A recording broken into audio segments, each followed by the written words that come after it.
사무엘상 22장 1절에서 2절 말씀입니다.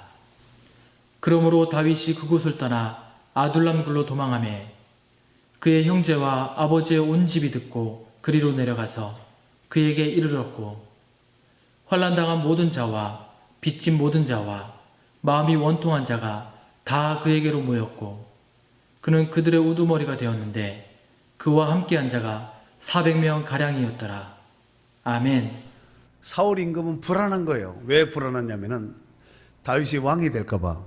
그래서 늘 불안했기 때문에 어떻게 하면은 다윗을 제거할까. 사울의 기도 제목은, 아니 사울 임금은 기도했다는 얘기는 없습니다만은 사울의 머릿속에는 늘 생각이 그거예요. 어떻게 하면은 다윗을 제거해서 죽여버릴까, 이 생각만 하고 있는 것이지요. 그렇다면은 왜 이런 불안감이 생겼을까요? 그 결정적인 이유로는 바로 일전에 블레셋과 이스라엘 군인 사이에 전투가 있었던 그 전투 장소인 엘라 골짜기에서 골리앗을 다윗이 물맷돌을 돌려가지고 해서 팍 던져도 이마에 정통에 맞아서 골리앗을, 블레셋의 장수인 골리앗을 한 방에 때려 눕혔습니다. 이 사건 때문에 다윗은 사울 임금에게 미운털이 박혔습니다. 사실 사울 임금의 입장에서 보았을 때는 다윗에게 상을 줘도, 큰 상을 줘도 시원찮을 이런 판이었지요. 왜냐하면 이스라엘이 블레셋에게 전세가 몰려서 완전히 블레셋의 장수인 골리앗 앞에 나갈 장군이 한 사람도 없었던 것이지요. 왕도 못 나가고 있는 입장 가운데서 목동인 다윗이 골리앗을 때려 눕혔으니까 얼마나 감사한 일이에요. 그리고 지금 현재 전쟁터에서 골리앗을 눕혔으니까 애국 공신이고 국가의 충신이 되지 않겠습니까?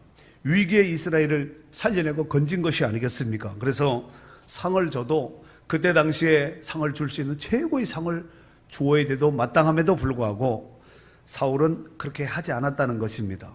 그리고 사울은 그때부터 다윗을 죽이기 위해서 혈안이 되어서 이제 언제나서나 다윗만 보는 것이죠. 이 사실을 눈치챈 다윗은 그때부터 도망자, 즉 망명길에 오르게 되었습니다. 그래서 처음에는 유대 땅에서 높 땅으로 도망을 갑니다. 높이라는 땅에, 놈이 아니라 높 땅으로 도망을 갔지요. 그런데 그것도 안전치 못했습니다. 사울의 영역 아래에 있는 부분인지라 높 땅에 다윗이 왔다는 소식을 듣기만 하면은 바로 사울의 귀에 들려가서 사울이 군사를 풀어서 제거될 수밖에 없는 굉장히 위험한 땅이었습니다. 다윗은 안전하리라고 생각했던 그 땅은 그 땅이 다윗에게 있어서 안전한 땅이 아니라 위험한 땅이었다는 것입니다. 그래서 할 수 없이, 어쩔 수 없이 이 유대 땅에는, 이스라엘 땅에는 다윗이 숨을 곳이 없었던 거예요. 은신처가 없었던 것이죠. 그래서 할 수 없이 블레셋의 도시인 가드 땅에 갔습니다. 이 가드의 당시 왕은 누구냐면은 아기스라는 왕입니다. 무슨 왕이라고요? 아기가 아니라 아기스라는 왕입니다. 하지만 이 아기스의 신하 중에서 다윗의 명성을 익히 알고 있었던 사람이 딱 다윗을 알아본 것이지요. 그러면서 자기 왕 아기스에게 이렇게 보고합니다.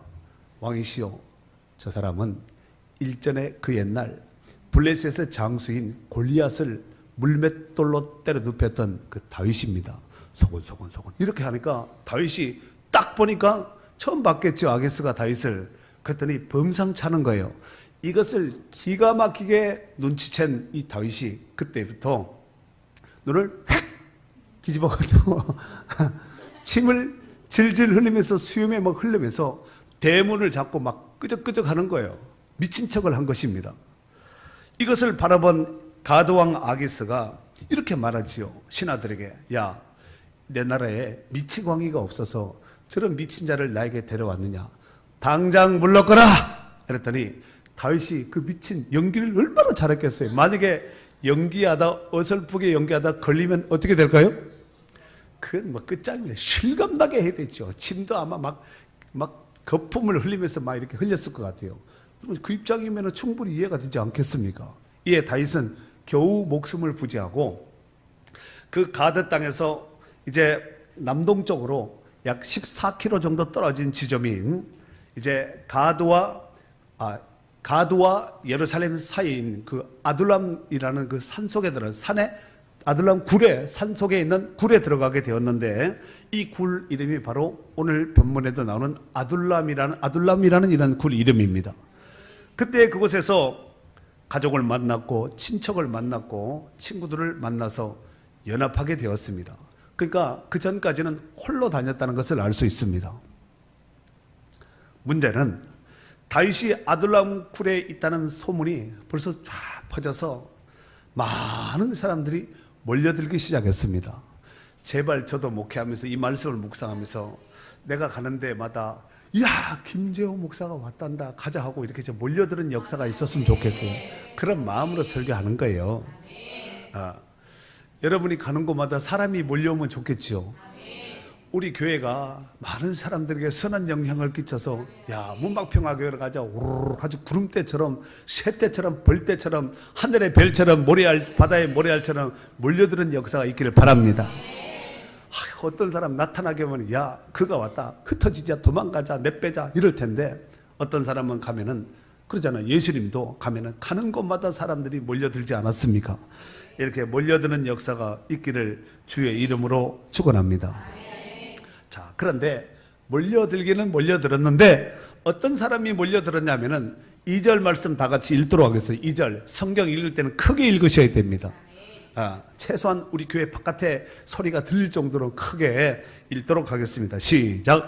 환난 당한 모든 자와 빚진 모든 자와 마음이 원통한 자가 다 그에게로 모였고 그는 그들의 우두머리가 되었는데 그와 함께한 자가 400명 가량이었더라. 아멘. 어떤 자가 몰려들었다고요? 환난 당한 모든 자, 빚진 자, 그 다음에 마음이 원통한 자, 이런 사람들이 몇 명 모였다고요? 여러분 400명이면 멀리서도 사람이 많이 모였다 하는 것이 보일까요? 안 보일까요? 다윗은 지금 도망자의 신세입니다. 최대한 자기 몸을 낮추고 숨고 은폐하고 이렇게 해서 지금 도망자의 생활인데 이렇게 많은 사람들이 다윗이 거기 있다며 이렇게 소문 내가지고 너도 가자 나도 가자 막 몰려드는 이런 입장이죠. 여러분 이들은 사회적인 약자들이었습니다. 그리고 당시에 경제적으로도 자신의 힘으로 자신의 여력과 능력으로 살아갈 수 없는 이런 힘든 생활을 하고 있었다는 것입니다. 그로 인해서 누군가의 돌봄이 그냥 필요한 것이 아니라 절대적으로 필요한 사람들이었습니다. 사실 사울 왕의 시대는 극소수의 특권층을 제외하고는 온 백성들이 고통을 당하고 이렇게 환난당하고 빚지고 마음이 원통하고 억울하고 이런 사람들이 거의 대다수의 사람들은 그렇게 살았습니다. 그렇다면 왜 그렇게 살았을까요? 왕이 공적인 일에는 치중하지 않으니까 나라가 어떻게 되겠어요? 나라가 잘 살 수 있도록 왕의 자기 사명을 감당하면서 안암박을 경제를 국방을 뭐 이런 것을 돌봐야 되는데 왕이 자기 해야 될 사명을 놔버리고 어떻게 하면 다윗을 죽일까 이런 데만 신경 쓰고 다니니까 나라 꼴이 어떻게 됐겠습니까? 백성들은 가진 자들의 누린 자들의 착취 때문에 사기당하고 그렇죠. 어쩔 수 없이 파산이 즐비한 이런 사람들이 대다수의 사람이었다는 것입니다. 그래서 빚지고 빚을 질 수 있습니다. 그러나 갚을 능력이 없는 극빈자가 대다수의 주류를 이루고 있었다는 것입니다. 그래서 이런 어려운 시대를 살아가면서 여러 가지 상처받고 그렇지요. 사람에게 치이고 권력에 치이고 돈에 치이고 이러다 보니까 마음이 원통한 자, 빚진 자, 환난당하는 자들이 대다수의 사람의 주류를 이루고 있었다는 것입니다. 그들 가운데 일부인 이 한 400명가량이 지금 아둘람에 있는 다윗을 만나고 다윗에게 피하기 위해서 지금 현재 모여들었다는 것입니다. 여러분 생각해 보십시오. 내 가족 챙기기도 힘든 이런 상황입니다. 다윗은 지금 어쩌면 좀 더 한 단계 나가서 생각해 본다면 자기 몸 하나 은신하기도 어려운 이런 위기 가운데 있는 상황이거든요. 그런데 400명 가량의 식소를 지금 현재 거느려야 되는 이런 상황이니까 정말 다윗의 마음은 여러 가지 모양으로 아마 무겁고 힘들었으리라 생각됩니다. 더욱이 이들은 지금 이 다윗에게 몰려온 사람들은 돈 있는 사람, 권력 있는 사람, 능력 있는 사람, 다윗을 도울 수 있는 이런 사람이 아니라 오히려 다윗에게 빌붙어서 다윗이 도와줘야 되고 다윗이 그들을 돌봐야 되는 이런 상황 가운데 있는 것입니다. 그리고 다윗이 좋아서 사실 오기보다는 사울이 싫어서 그 꼴 보기 싫어서 피한 것이 이렇게 다윗에게 몰려오지 않았겠나 이렇게도 생각해 볼 수가 있습니다. 하지만 다윗은 그런 모든 사람들조차도 하나님의 사랑으로 그들을 품어줬다는 것입니다. 그리고 다윗은 그곳에서 400명의 이 사람들을 그냥 먹고 마시고 함께 동거동로한 이런 공동체 생활을 한 것으로만 끝난 것이 아니라 그들을 그곳에서 칼을 쓰고 창을 쓰고 물매를 돌려서 쓸 수 있는 이런 군사로 훈련을 시켰다는 것입니다. 그리고 다윗은 아들란골에서 장차 주변 나라에 있는 블레셋을 포함한 이방 나라들, 대적자들을 능히 싸워서 이길 수 있는 백전백승의 이런 실력 있는 용사들로, 군사들로 그곳에서 그들을 양육시켰다는 것입니다. 그리고 더욱이 다윗은 이 상처받은 그들의 심령을 치유하기 위해서 음악도 가르치고 악기도 가르치면서 이와 같이 그 공동체 생활을 이제 건강하게 또 바른 길로 인도하셨다는 것입니다. 그리고 다윗이 도망자 생활을 할 때 시를 쓰었습니다. 시. 여러분, 어렵다고 형편이 곤란하다고 노래 못할 사람이 없고 노래 못하는 것이 아니고 어렵다고 형편이 어렵다고 힘들다고 시 못 질 것이 없거든요. 어쩌면은 정말 그 어렵고 힘든 와중에 시를 짓고 그림을 그리고 작품 활동을 하면은 그 어떤 녹아내리는 엑기스가 나올 수가 있습니다.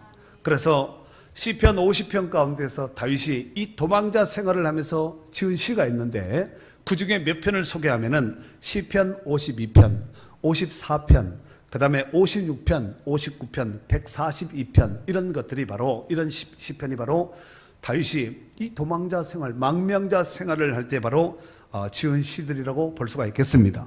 특별히 여기서 함께한 믿음의 훈련을 받은 이 400여 명의 이 사람들이 장차 이제 다윗이 통일 왕국의 제2대 임금이 되잖아요. 첫 번째 임금은 사울 임금, 두 번째 임금은 다윗 임금이잖아요.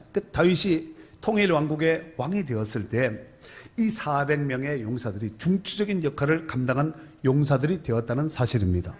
결국 다윗의 왕권은 그들을 중심이 되어서 튼튼하고 안정된 기반을 마련해서 역사상 가장 번영한 왕조 다윗 왕조를 세워나갈 수가 있게 된 것입니다.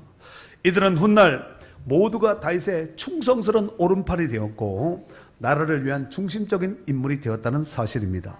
그리고 지금이나 예나 그렇듯이 함께 같이 캠프에서 같이 수고하고 같이 애쓴 사람들이 그런 사람들이 나중에 그렇잖아요. 비서실장이 되고 총리가 되고 내각을 구성하면은 각 부의 장관들이 되는 것이 아니겠습니까? 바로 이 다윗 왕국에 있어서 다윗 왕조에 있어서 중추적인 역할을 했던 이 사람들이 다 아둘람 굴 출신의 사람이었다는 사실입니다. 더욱이 중요한 것은 그들은 일평생 동안 다윗을 배반하지 않고 다윗을 떠나지 않았다는 것입니다. 이를테면은 다윗이 정말 그 아들 반역했던 그 아들 압살롬이 칼 들고 아버지를 쫓아왔을 때 아버지가 얼마나 다급하고 힘들었으면 맨발로 기드론 시내를 맨발로 그냥 걸어서 신발도 신지 못하고 그 기드론 시내를 눈물을 흘리면서 도망을 갔던 이런 시기가 있거든요.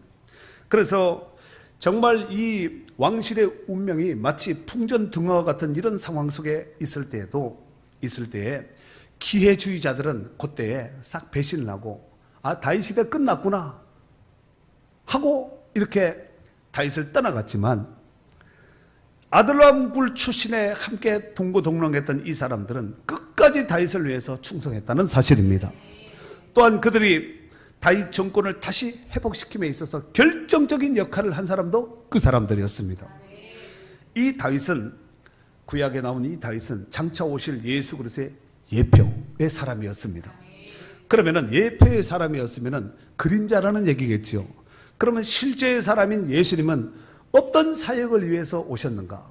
그림자만 볼 것이 아니라 실체를 보면은 누가복음 4장 18절 19절에 보면은 이 그림자의 실체인 예수님이 오셔서 무슨 사역을 할 것에 대해서 이렇게 구약에는 예언했고 예수님께서도 그 말씀을 하셨는데, 주의 성령이 내게 임하셨으니 이는 가난한 자에게 복음을 전하게 하시려고 내게 기름을 부으시고 나를 보내사 포로된 자에게 자유를, 눈먼 자에게 다시 보게 함을 전파하며 눌린 자를 자유롭게 하고 주의 은혜의 해를 전파하게 하려 하심이라 그랬습니다.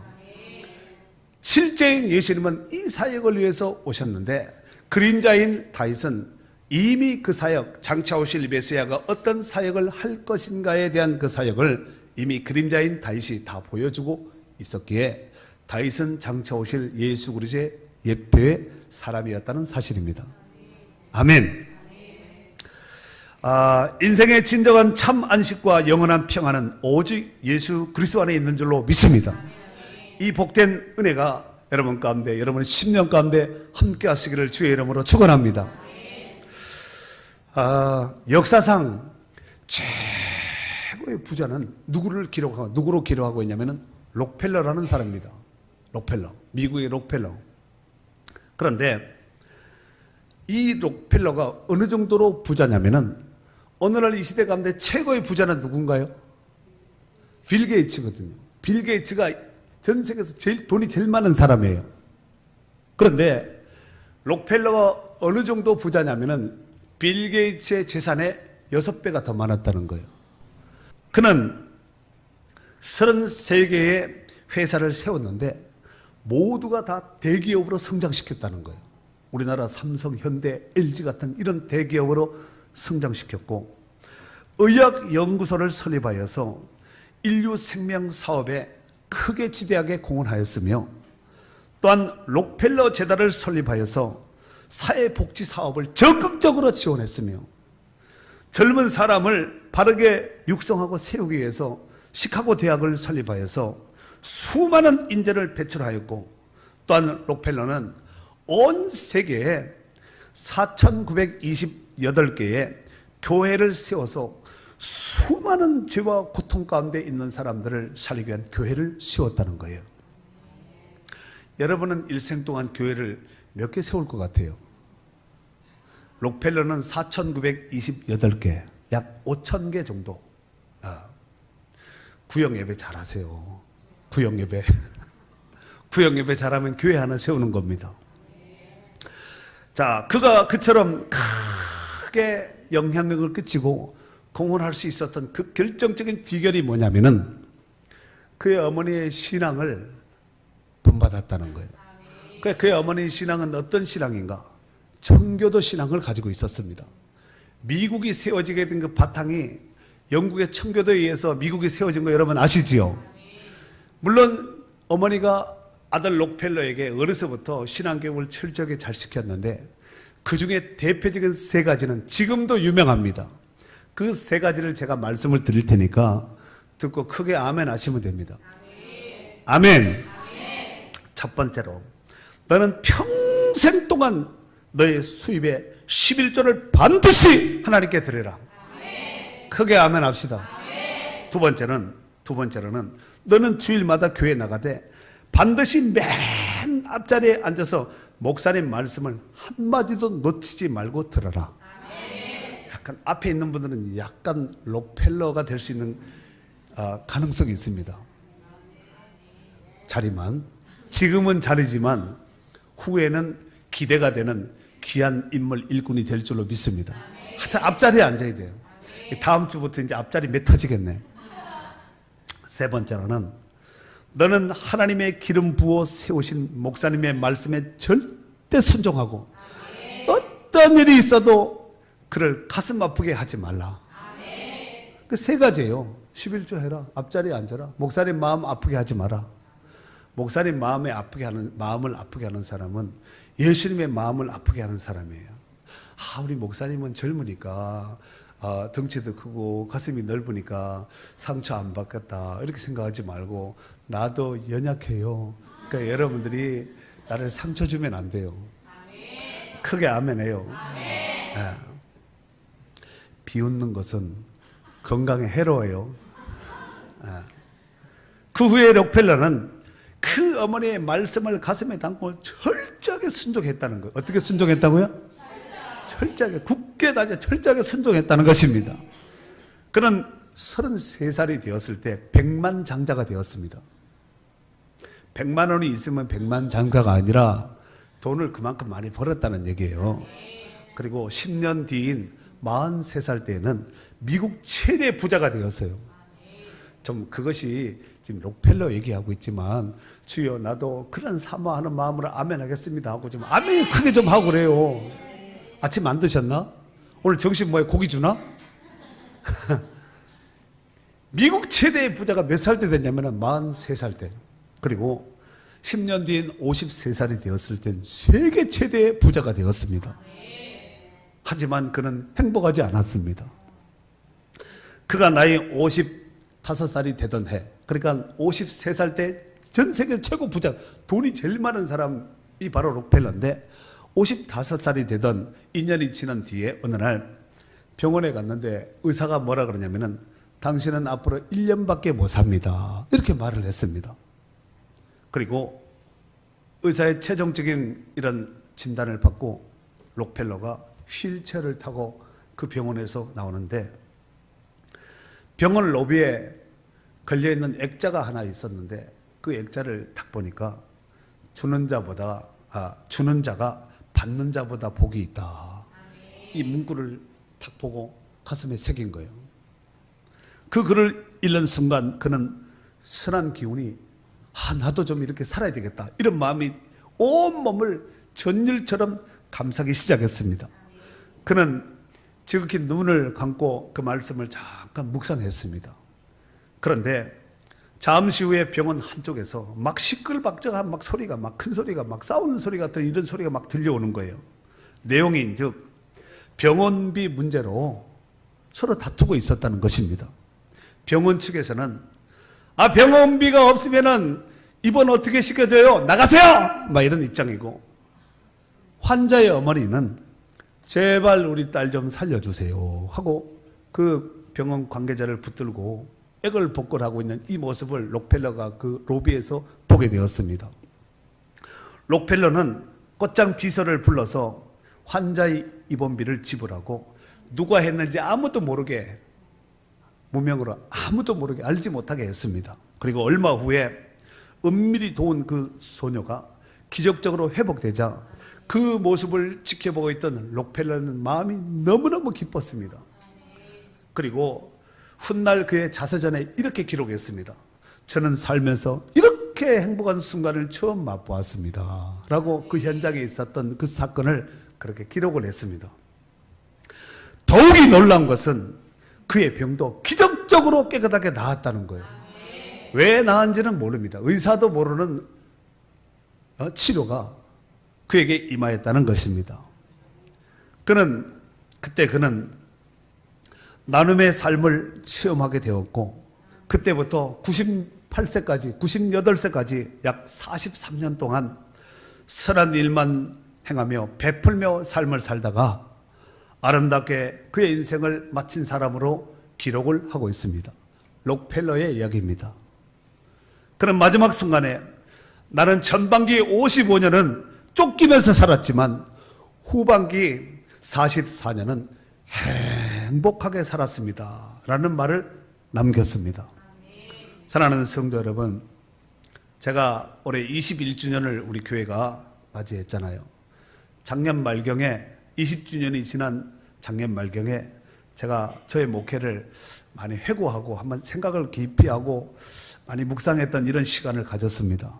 제가 단독 교회 개척해서, 우리 교회를 개척해서 지금 만 21주년이 되었고 21년이 되었고, 부교육자를 제가 6년 했습니다. 그러면은 토탈 만 27년이 되지요. 횟수로는 28년입니다. 내년 후년이 되면은 제가 목회에 30년이 되거든요. 우리 교회 기도 제목에 보면은 그 세 번째 공동 기도문 제목에 보면은 문막의 영혼을 10분의 1 이상 감당하게 하옵소서 있지요. 10분의 1 이상. 문막 인구가, 제가 지난주에 읍장님을 만나서 문막 인구가 얼마나 됩니까? 제가 여쭤봤더니 18,760 얼마가 이래 된다는 거예요. 그러면은 2만으로 그냥 못막 인구 2만으로 잡고 그 중에 10분의 1이면 몇 명이지요? 2,000명. 그러면 10분의 1 이상이니까 최소한 2,000명 이상 우리 교회가 이 영혼을 못막에 있는 영혼들을 감당하기 위해서 이런 기도 제목을 안고 우리가 기도하고 있는데, 제가 언제 금요 기도회 때 여러분에게 그렇게 말씀을 드리지 않았습니까? 우리 교회가 지금 하고 있는 시스템으로 지금 상태에서 전도하는 이런 상태로 만약에 하면은 문막 인구의 10분의 1을 감당할 수 있을까요? 없을까요? 했더니 안 된다 그랬어요. 그러면은 어떻게 할까요? 이랬더니 아무도 대답을 안 하는 거예요. 답이 없는 것이지요. 저도 참 기도 제목은 이렇게 거창하게 써놓고 이게 늘 마음에 짐이지요. 큰 바위를 쇳덩어리를 가슴에 턱 올려놓고 사는 이런 느낌이고 마음이거든요. 제가 일반 대학에서도 물론 신학도 했지만 일반 대학에서 사회복지를 했거든요. 그 다음에 석사를 NGO를 했습니다. 박사학위를 NGO 박사를 한 거예요. 하고 나니까 지금 이런 것이, 그리고 최근에 나눔과 기쁨이라는 이 단체를 알게 되어서 각 회사 기업에서 물품과 이런 어떤 각종 이런 것이 후원이 오거든요. 그 엄청난 것을 가지고 제가 이 지역에 이제 어려우신 분들, 차상위 계층 내지는 독거노인, 소년 소녀 가장들, 그다음에 복지 사각에 있는 분들, 이런 분들을 뭐 제가 장애인 이런 분들을 위해서 제가 그거 이제 풀 거거든요. 그래서 이 일을 하려고 하는데 여러분들이 기도해 주셔야 됩니다. 우리가 이 땅에서 살다가 떠나갈 때 순서 없습니다. 오늘이라도 부르면 가야 돼요. 태어난 날은 있지만 죽을 날짜를 아는 사람은 한 사람도 없습니다. 시간이 지나면은 어느 날 어떤 상황과 어떤 형편 가운데 우리도 이 땅에서 죽고 주님 앞에 설 날이 있지 않겠습니까? 그때 과연 우리의 모습은 어떨까 한번 생각해 보셔야 됩니다. 그래서 작년에 고민을 하다가 이 나눔과 기쁨을 만났는데 제가 너무 기쁜 거예요. 정말 좋아요. 이 나누고 어려운 사람 돕고 이러면은 자기도 좋거든요. 자기 마음의 영혼도 좋아져요. 그래서 제가 이제 기도 중에 남은 지금까지 20년 정도는 일반 목회를 했지만 앞으로의 목회는 다윗처럼 이 아둘람 굴에서 환난 당하는 자, 빚진 자, 마음이 고통당하는 자, 원통한 자, 이런 사람들을 돌볼 수 있는 이런 목회를, 아둘람 목회를 해야 되겠다, 이런 결심을 가지고 지금 말씀을 전하는 것입니다. 그때 여러분들이 같이 해 주셔야 됩니다. 아둘람 굴에 같이 했던 사람들이 나중에 다윗이 왕이 되었을 때 그 사람들이 국무총리, 비서실장, 각부 장관, 중요한 요직에 다 앉았던 사람들이 아니었겠습니까? 디모데전서 6장 7절에 보면은 우리가 세상에 아무것도 가지고 온 것이 없음에 또한 아무것도 가지고 가지 못하리니 그랬어요.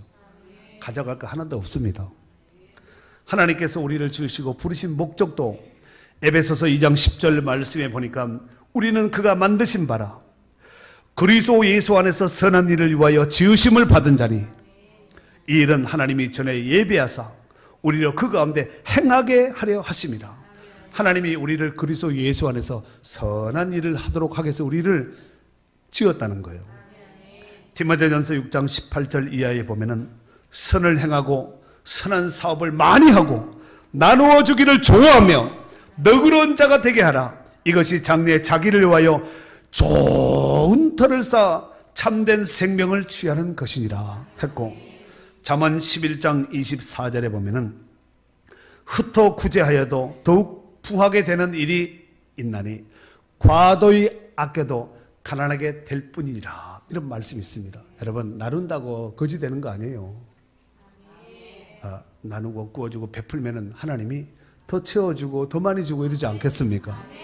잠언 19장 17절 말씀에 보면은 가난한 자를 불쌍히 여기는 것은 여호와께 구워드리는 것이니 그의 선행을 그에게 갚아주시리라고 했어요.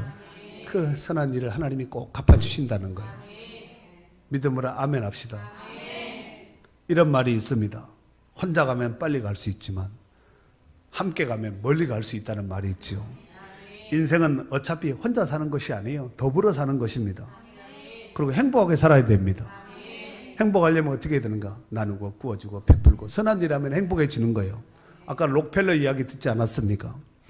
부디 하나님께서 기뻐하시는 선한 일에 힘쓰고 주의 이름으로 선한 일을 많이 많이 해야 됩니다.